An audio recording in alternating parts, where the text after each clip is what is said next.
কখনো আল্লাহর রহমত থেকে নিরাশ হবেন না। ভাবুন তো, মহান আল্লাহর দয়া ও রহমত কত হতে পারে। একটুখানি কল্পনা করুন, কিছু একটা মাথায় নিশ্চয়ই কাজ করছে।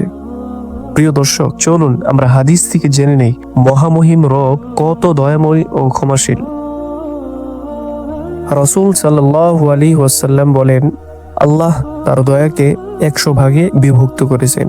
তার মধ্যে 99 ভাগ তিনি নিজের কাছে সংরক্ষিত রেখেছেন, আর পৃথিবীতে 1 ভাগ পাঠিয়েছেন।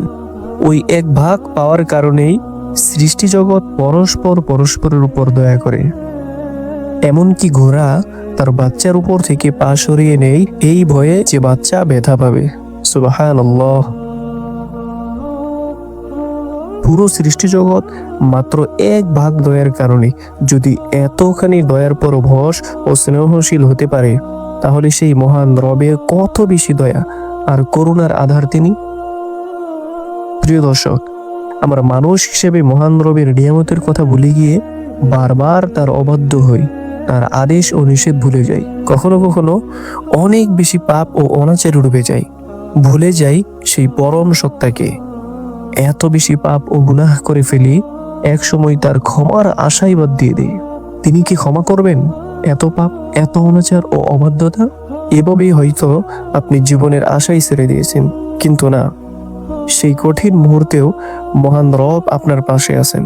তিনি কামনা করেন আপনি যেন তার কাছে মাথা নত করেন এবং সব ভুলের জন্য লজ্জিত হন, আর তিনি সাথে সাথে ক্ষমা করে দেবেন। তিনি এটাই চান। চলুন একটি হাদিসে কুদসি শোনা যাক। হাদিসে কুদসি হলো সেই সকল হাদিস যা রাসূলুল্লাহ সাল্লাল্লাহু আলাইহি ওয়াসাল্লাম বর্ণনা করলেও কথাগুলো মহান আল্লাহর। শুনুন তবে, সুমহান আল্লাহ নিজে বলেন, হে আদম সন্তান, যতক্ষণ আমাকে তুমি ডাকবে এবং আমার নিকট ক্ষমা পাওয়ার আশা করবে, তোমার গুনাহ যত বেশি হোক তোমাকে আমি ক্ষমা করব, এতে কোনো পরোয়া করব না।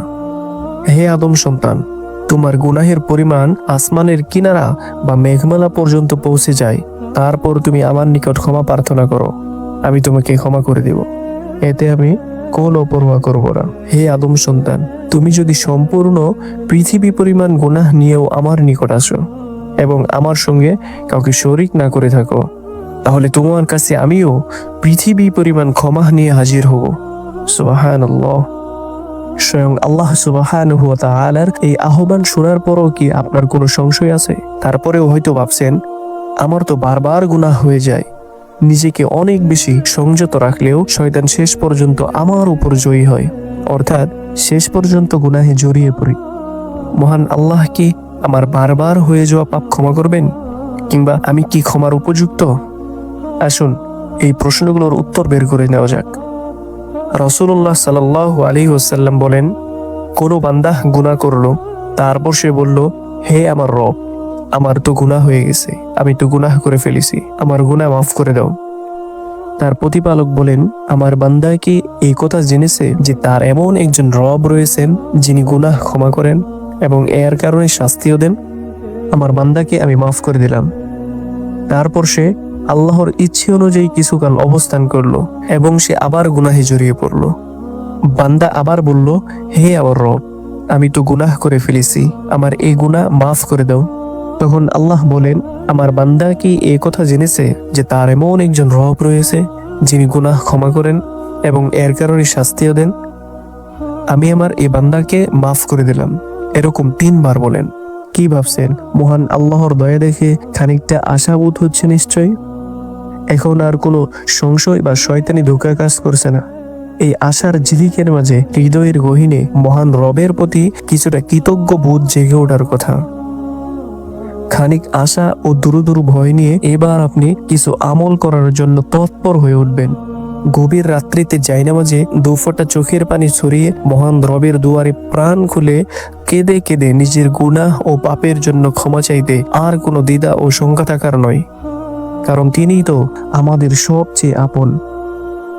তবুও হয়তো প্রশ্ন জাগে, কিয়ামতের সেই কঠিন দিবসে আমি কি ক্ষমা পাওয়ার উপযুক্ত বলে বিবেচিত হব যদি আমি ব্যর্থ হই, রবের রহমত থেকে বঞ্চিত হই? কিন্তু না, মহান রব সেই মুহূর্তটিতেও আপনাকে ভুলবেন না, আমাদের থেকে মুখ ফিরিয়ে নেবেন না। চলুন সবশেষে আরেকটি হাদিস শোনা যাক। রাসূলুল্লাহ সাল্লাল্লাহু আলাইহি ওয়াসাল্লাম বলেন, আল্লাহ তাআলা কিয়ামত দিবসে আমার উম্মতের মধ্যে হতে একজনকে সমস্ত সৃষ্টির সামনে আলাদা করে উপস্থিত করবেন। তিনি সেই বান্দার সামনে 99টি আমলনামার খাতা খুলে ধরবেন। প্রতিটি খাতা সৃষ্টির সীমা পর্যন্ত বিস্তৃত হবে। তারপর তিনি প্রশ্ন করবেন, তুমি কি এগুলো হতে কোনো একটি গুনাহকে অস্বীকার করতে পারো? আমার লেখক ফেরেশতারা কি তোমার উপর কোনো জুলুম করেছে? সে বলবে, না হে আমার প্রতিপালক।